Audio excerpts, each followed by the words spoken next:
I knew something was rotting at Nexora the day I watched the new HR intern suggest phasing out the filing cabinets, while standing 3 feet from Janine, who was the filing cabinet. 12 years, 2 office relocations, and 3 server migrations, and Janine still knew the VPN passwords by heart and could locate invoice hash 443 Alpha Zulu from 2014 faster than Google. And yet there she was, eyes glazed, nodding politely while some 24-year-old in all birds explained how disruption requires discomfort. Every morning she'd clock in with a lukewarm coffee and a quiet kind of resignation. Nexora used to feel like a team. Now it was all branded mugs, Slack gifts, and people who said circling back with a straight face. Janine was still stuck training new hires who got promoted before their email signatures loaded. Her input wasn't just ignored, it was repackaged, upsold, and delivered back to her in a pastel PowerPoint. She didn't wear flashy heels or power blazers. Her uniform was quiet excellence, cracked reading glasses, a thumb drive on her badge lanyard, and that haunted look only Excel macros and unpaid overtime could give. But ask her where the legacy data from the 2011 merger lived, she'd rattle off server paths like a prayer. Some days, it felt like she wasn't in the office anymore, just haunting it. And if you're hearing Janine's story and thinking, damn, I've been her, do us a solid, hit that follow button. 97% of y'all just lurk. Every subscription fuels our team to keep digging into these stories corporate would rather bury. Back to Janine. Nexora had changed. The walls weren't beige anymore, they were mindful gray. The break room smelled like protein bars and fear. HR didn't do birthdays now. It did wellness initiatives where someone would teach you to meditate through budget cuts. And the new HR lead? Kristen, with a K and a LinkedIn bio that read like a TED Talk synopsis. Fresh from Stanford, wore blazers with sneakers, and said synergy without flinching. Her squad had titles like Talent Optimization Partner and People Ops Innovator, which is MBA for We're Coming for Your Benefits. The writing was already on the wall. Janine's project proposals were ghosted. Her last 2 performance reviews were pending. She wasn't invited to the new process rollouts, even though half of them were built on spreadsheets she wrote during a thunderstorm in 2017 when the ERP went down and IT was drunk at a conference. There was a moment, early April, late enough for Hope to feel naive, where Janine tried to speak up during an all-hands Zoom. She brought up compliance risk from the API migration. Kristen blinked twice, smiled like a malfunctioning Alexa, and said, "Thanks for the historical context, Janine." Historical context, like she was a museum plaque. She muted herself. That was the day she started packing up little things. Notebooks, personal mug. The stress ball shaped like a pancreas, a gag gift from accounting after her gallbladder surgery. She wasn't done, but she wasn't stupid either. Janine had survived long enough to know that when the whispers started and the Slack channels got quieter around you, you weren't being included in strategy. You were the strategy. And yet she kept showing up. Because someone had to remember where the bodies were buried, in code commits, expense reports, and grainy PDFs no one else could open. The storm was already building. It just hadn't struck yet. It happened at 4:52 p.m. on a Thursday, the hour when morale is lowest, coffee's worn off, and hope smells like reheated soup. Janine had just finished explaining, for the third time, that yes, the legacy payroll system did need to be accessed via Internet Explorer, and no, it wasn't just her problem. She leaned back, stretched her wrist brace, and was about to shut her laptop when a Slack ping hit. "You've been added to hash HR strategy realignment." The name alone was corporate cyanide. She squinted, assuming it was a glitch, maybe a misrouted channel. Her thumb hovered over the leave button until she caught a sentence mid-scroll. "If we can phase out the Deadwood by end of Q2, the deck will look way tighter for Series D." She blinked, scrolled up, then down, Deadwood in bold, like a goddamn bullet point. Kristen's avatar hovered smug beside it, that same PR-polished selfie with her dog in the background, the one she used when firing people via email. Janine's brain skipped like a scratch CD as she read on. Legacy staff equals legacy thinking. Let's be surgical. If they push back, we make it about KPIs or performance growth plans. Nobody sues over growth. Another HR goon chimed in. Janine R. still signs her emails best. It's giving fax machine. Laugh reacts, thumbs up. GIF of Steve Carroll yelling boom, her full name, Janine R. She felt it like a slap. They had spreadsheets, charts, color-coded exit strategies. There was even a line that said target list, Janine Warren Lee Tiff, the one who smells like lemon balm. The blood left her hands, then came the nausea, then the rage, the hot, quiet, nose-tingling kind that doesn't scream, it simmers. She didn't speak, didn't slam her desk. She just clicked the triple dots. Save conversation. Export to PDF. Screenshots full thread just in case. Her fingers moved like she was diffusing a bomb. Maybe she was. Kristen kept going, just need to make sure the optics are clean. Can't have investor calls with people who remember the company before 2015. Another reply, yeah, we want fresh faces, not fossils. Fossils. That was the word that shattered whatever old-school corporate loyalty she had left. She laughed.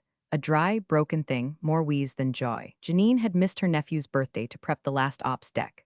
covered for Kristen when she accidentally forgot to file state compliance. She once stayed on a Zoom call for 9 hours straight because the new vendor dashboard wouldn't deploy and no one else remembered what SFTP meant. Fossils, huh? She scrolled down, heart pounding. One message simply read, "We'll start with Janine. Make it look procedural." No red flags, there it was. No speculation. No misunderstanding. A bullet with her name on it, wrapped in HR lingo and corporate cowardice. Her face was hot, her hands were shaking, and still she didn't cry. Instead, she opened a new folder on her desktop, labeled it just in case, dragged the screenshots in, duplicated them on a thumb drive, uploaded them to a private encrypted folder with a password so obscure it referenced an inside joke from a training in 2013. She sat there long after the messages stopped. The world hadn't changed, just confirmed itself. They saw her as a relic, deadweight, easy to erase. But Janine had just been handed the match, and the woodpile was already stacked. She stared at the folder name just in case like it might bite. Her laptop screen hummed faint blue light into the living room, casting long shadows over half-folded laundry and the takeout bag from Tuesday she still hadn't thrown out. Outside, some neighbors' wind chimes jingled against the July dusk, irritatingly cheerful. Her hand hovered over the mouse. Right-click, delete. She'd done everything right, hadn't she? Showed up, shut up. Cleaned up other people's messes and made it look like structure. Never asked for credit, just survival. And now this? She could practically hear HR's voice already. "We're sorry, but there's been a misunderstanding. You weren't supposed to see that. You're breaching policy by saving internal communications." Retaliation wouldn't come with teeth. It'd come with paperwork, subpar synergy. Needs improvement, not a culture fit. Janine reached for her wine, then remembered she hadn't poured any. Just holding the glass like a stress ball. Her thumb smudged the stem, her chest tight. Her phone buzzed, text from Mel. Mel, still working at Nexora or finally free? Janine, define free. Mel, working anywhere you're not Deadwood. Didn't reply, just stared at the blinking cursor. Back at Nexora, Friday was visibility day, HR's latest idiotic invention. You were expected to post in Slack something you'd owned that week. Most folks wrote vague fluff like streamlined backend alignment or delivered value-driven synergy.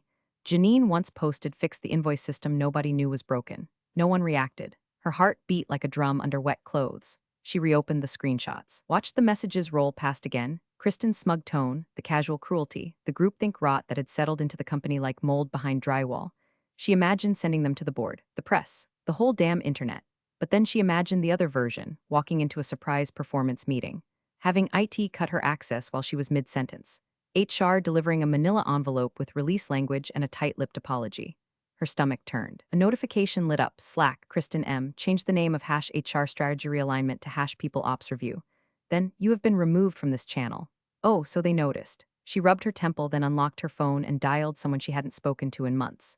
Mel picked up on the third ring. "Jesus, Janine, are you okay?" "I don't know," she said, voice barely above a whisper. "They called me Deadwood. They're planning to make it look like a performance issue. Holy shit." Mel was quiet for a beat. "Then do you have proof?" Janine looked at her laptop, the folder glowing like a flare in the dark. "Yeah," she said, "too much of it." Another pause. "Listen," Mel said carefully. "I know you're smart, strategic, but you're not vindictive. Just pick your battles. I'm serious. HR has lawyers. You're one person." Janine nodded, even though Mel couldn't see it. Yeah, they hung up. She closed the laptop, sat back, darkness pressed in. She listened to the fridge hum, the neighbor's dog bark once distantly. And in that quiet, a thought surfaced like a slow bubble from the bottom of a swamp. What if this was her battle? She didn't need a rally, didn't need applause. She just needed to know she wasn't the only one gaslit by the culture fit circus, trampled under the stampede of LinkedIn influencers in blazers. She opened the laptop again. No delete this time. No hesitation. Just a long, slow exhale. They think no one will care, but they're wrong. They will. Janine met Mel back in 2012, back when Mel still wore pantsuits and carried a highlighter in her blazer like a weapon. They'd survived 2 restructurings together, countless 2 a.m. vendor calls, and the infamous coffee machine revolt of 2016. Mel was the only person Janine trusted with her 3 a.m. meltdown texts, and the only one who ever noticed when she stopped signing emails with smiley faces. These days, Mel wasn't shackled to corporate anymore. She'd quit during the pandemic, scorched earth behind her, and turned full-time freelance tech journalist. Built a following, got loud. Her Substack blew up after she exposed that AI startup for using unpaid interns to train its algorithm. She'd always said, if you won't be heard in the meeting room, be heard in the court of public opinion. Twitter is my deposition. So when Janine called again the next morning, voice cracking just slightly, Mel didn't ask stupid questions. She just said, "Send everything, right now." Janine zipped the screenshots, redacted nothing. She didn't want to protect anyone anymore. It felt like peeling off her own skin, attaching the file, but she hit send. Mel's response came 11 minutes later, 2 words that punched through the fog, "Holy shit." Then a flurry of messages. "Kristen really typed this out loud? Oh my god, they actually named you. This is gold, you're sitting on a full-blown scandal." Janine's mouth twitched, a ghost of a smile. They jumped on a video call. Mel had the kind of face that aged well with fury, sharp, awake, glowing with purpose. She had 3 tabs open, 2 lattes within reach, and a sticky note taped to her wall that read, "Make them nervous." "This isn't just about you," Mel said, waving the PDF like scripture. "This is about every mid-career woman quietly erased in a reorg. It's ageist, it's systemic, and it's public relations poison." Janine let the words sink in like sunlight in a cold room. Mel kept going, already in war mode. "Listen, if you're going to go public, we need strategy. No random posts at midnight. You want traction. You drop this on a weekday morning. Between 9 and 10 a.m., right as East Coast tech starts doom-scrolling over coffee and the West Coast's just booting up. You hashtag the right combo, #workplace ageism, #tech layoffs, #Deadwood." Janine opened a new browser window, hands no longer shaking. "Make a burner Twitter," Mel said. "No personal info. Just the screenshots, the quotes, maybe a caption like, 'Hell, Kristen from HR called us fossils.' Oh, I dug up the receipts." Janine snorted. She hadn't laughed in 3 days. "You're not doing this out of spite," Mel said, leveling her eyes. "You're doing this because if you don't, they'll bury the next Janine too, and maybe the one after that won't have the receipts." Janine clicked sign up, new account, no photo, username, at fossil fueled. Mel clapped like it was a baptism. Hell yes. Then came the drafting. She uploaded the screenshots, chose the most damning 5. The one where Kristen called her bad optics, the laugh reacts, the bullet-pointed phase-out list. She typed a caption, deleted it, tried another. Finally settled on, "They called us Deadwood in a private Slack. They forgot to remove me first. I didn't forget to screenshot." She scheduled the tweet, "Not for today, not yet." She closed the tab, heart hammering. It wasn't revenge, not exactly. It was more like making sure the knife got fingerprinted before it went back in the drawer. Janine leaned back, watching the cursor blink. For the first time in weeks, she felt seen, not as a problem to phase out, not as historical context, but as someone who could burn a system down without even raising her voice. The first sign was the calendar invite. Subject, performance calibration check-in sender. Noreply at Nexora HR time, Friday, 3:15 p.m., corporate witching hour. No context, no agenda, just a quiet little dagger wrapped in Outlook blue. Janine stared at it like it had personally insulted her cat. She hadn't had a formal review in over a year, not since the last restructuring, when Kristen announced performance reviews were antiquated metrics from a non-agile era. But now, suddenly they were back. She checked her inbox. A second email was waiting. "Hi, Janine. Looking forward to chatting Friday. Just want to touch base on alignment and expectations." Kristen alignment, corporate code for "we're about to realign you out of a job." Janine didn't flinch. She just added the invite to her calendar. At lunch, she passed Ethan, some 20-something project coordinator who still brought his mom's Tupperware to work. He looked up from his phone, blinked once, then leaned in like he was about to whisper a secret about Santa Claus. "You didn't hear it from me," he mumbled, "but Kristen said she's identifying backfill options for your role. Contract-based, cheaper, said you were stuck in waterfall thinking." Janine smiled so wide it cracked the corners of her lips. "Thanks, Ethan," she said, voice like ice scraped off a windshield. "You should update your resume." He blinked, confused. She walked away. Back at her desk, she pulled up the burner Twitter.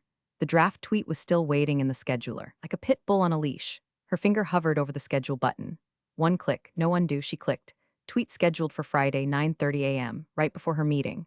The timing wasn't poetic, it was surgical. A clean incision into the heart of Nexora's illusion. She didn't tell anyone, not even Mel. Some things are better detonated in silence.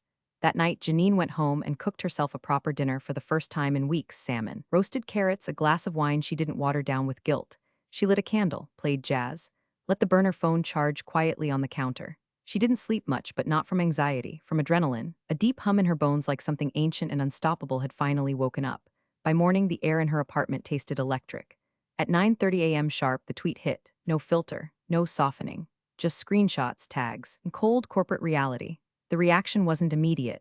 That's the thing people forget, it takes a minute for the match to catch. But when it did, retweets, likes, quote tweets from employment lawyers, diversity advocates, and ex-employees she hadn't spoken to in years. This is why we need whistleblower protections. Deadwood, try backbone. She brought receipts. Kristen, better lawyer up. Mel's article dropped at 11 o'clock a.m. on the dot. Title, Inside Nexora's Quiet Age Purge. Slack messages reveal internal strategy to phase out veteran staff, screenshots embedded. Timeline tight. No anonymous sourcing, just the truth in black and white. Kristen's name was trending before noon. Nexora's stock tracker dipped just slightly, a tremor before the quake. Janine sat through her performance meeting like it was a eulogy. Kristen logged in late, smiling tightly. She hadn't seen the article yet. "We're here to talk about expectations," she began. Janine nodded, expression blank as fresh drywall. Outside the meeting room, the war had already begun. And Janine, she wasn't just ready, she was weaponized. By 9:45 a.m., the first retweet came from some tech worker with 18K followers and a bio that said "burnt out but well read." By 9:51, an employment attorney had quote tweeted Janine's post with "This is textbook wrongful termination setup. Hope she sues the Spanx off them." Then came the wildfire. Startup burnout accounts, worker solidarity pages. A VC turned activist with a podcast called Unicorns Bleed dropped a 3-thread reply and tagged 2 senators. At 10:02, Janine's post hit 5,000 likes. At 10:17, a screenshot of her Slack thread was trending under #Deadwood files. At 10:28, someone made a meme of Kristen's HR headshot next to a flaming log pile. Caption: "You called us Deadwood. We brought the match." By the time Mel's article dropped at 11 a.m., the damage wasn't just done, it was documented. Inside Nexora's internal Deadwood scandal subhead, exclusive screenshots reveal how HR targeted veteran employees for quiet removal. A whistleblower speaks out. Mel didn't go soft. She quoted the Slack thread directly. She named names. She called out the system, the culture, the hypocrisy of a company that marketed diversity of thought but couldn't stand anyone over 40 who didn't wear all birds. Emails started landing in Janine's inbox like hail. Subject: "Just read it. Holy SHT, I'm so sorry." Subject: "They did the same thing to my team. I'm out now, but thank you for saying something." Subject: "You're braver than I ever was, watching this unfold with popcorn and vengeance." Then came the DMs. Quiet, panicked, careful. Coworkers she barely knew reaching out through burner accounts. "I've seen them do this before. Kristen's been talking about a culture reset for months. I have a doc I think you should see." Others stayed silent, logged off, disappeared from Slack. Some were probably scrubbing their names, trying not to get caught in the fire. Janine didn't blame them. The system had teeth. Not everyone could afford to bite back. At 12:12 p.m., someone from HR, not Kristen, sent an all-staff email. "We are aware of recent misinformation circulating online. Nexora takes our commitment to inclusion seriously and is investigating the matter thoroughly." Misinformation, the gall. Kristen didn't post, didn't tweet, didn't even Slack. Her account suddenly showed last active 4 hours ago, like someone had yanked the Ethernet cord from her little glass conference room. Janine leaned back in her chair and refreshed Twitter. The tweet was past 12K likes now. Mel's article was in the sidebar of The Verge. The company's internal dashboard, one of the few systems Janine still had access to, showed user traffic spiking. Clients were logging in. Stakeholders were watching. Investors were calling. The PR team, usually silent as ghosts, had just put the Nexora Instagram account on private. Comments disabled. She should have felt giddy. Should have popped champagne. But all Janine felt in that moment was a low, simmering buzz. Righteous, electric vindication, and a tiny, creeping whisper in the back of her head, "They're going to come for you." HR had gone quiet, not because they were helpless, because they were calculating. She kept her phone nearby, she kept her folder backed up, and most importantly, she kept recording. The avalanche had started, but Janine wasn't at the bottom of the mountain anymore. She was the one who kicked it loose. The invite came through Slack this time, not from HR, not from Kristen, from public relations. "Hi Janine, would you have a moment for a brief sync with our comms director and legal liaison? Just want to make sure everyone's aligned and supported during this difficult moment." Aligned and supported. Translation: "We're panicking and you're a liability with a Wi-Fi signal." The call was scheduled for 3 p.m. Janine wore lipstick. Red, not because it matched anything, because it didn't, because it dared them to ask. She dialed in, webcam off. A voice greeted her, smooth, non-regional, the kind they train in executive coaching seminars. "Hi Janine, thanks for taking the time. We know things have escalated online and we just want to clear the air and figure out a path forward that works for everyone." 3 faces, no cameras, just initials in neat little circles like poker chips laid flat. PR took the lead. "Obviously, some internal communications were taken out of context. And while we understand your frustration, we're hoping to resolve this amicably." Janine said nothing. She just pressed record on her phone, off camera, tucked behind a potted plant that hadn't been watered since March. Legal piped up. "We're prepared to offer a gesture of goodwill, a modest package, clean separation, no admission of wrongdoing on either side. Standard NDA language. You just agree to take the post down and refrain from further engagement." She let the silence breathe, let it ache. Then finally, a gesture Janine repeated, like a card with a candle in it. Janine, PR started. "You called me a fossil in a Slack visible to half the department. You outlined a strategy to phase me out and make it look like my fault. You laughed. You branded it strategy. And now that it's public, I'm the problem." More silence. The kind you could spread on toast. Then she said it, calm, precise. "The way a scalpel says goodbye to skin, you'll give me full severance. A positive exit letter, per-written, signed, and PDF'd. Immediate resignation effective today. You'll honor my remaining PTO. No clawbacks, no gag order." Or she opened her browser, clicked refresh. The article was on Business Insider now. The tweet was closing in on 20K likes. She could almost hear the Nexora board's collective blood pressure spiking. "I spend tomorrow in 3 more interviews. I heard ProPublica's curious. Vox too. And I'd love to talk about Nexora's 2018 restructuring and the contractor funnel Kristen used that somehow always excluded women over 40. Someone inhaled sharply through their nose. PR tried to regain footing. There's no need to escalate, Janine cut her off.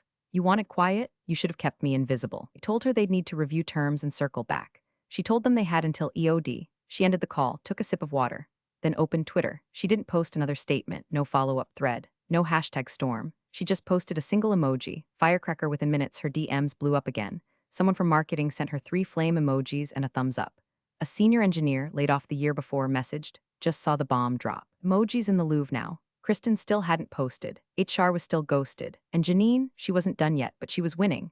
That afternoon, Nexora posted one of those limp, corporately neutered apologies on LinkedIn, the kind you can smell through the screen. Blue banner, sans serif font. A stock photo of 2 people shaking hands like they just settled a lawsuit off camera.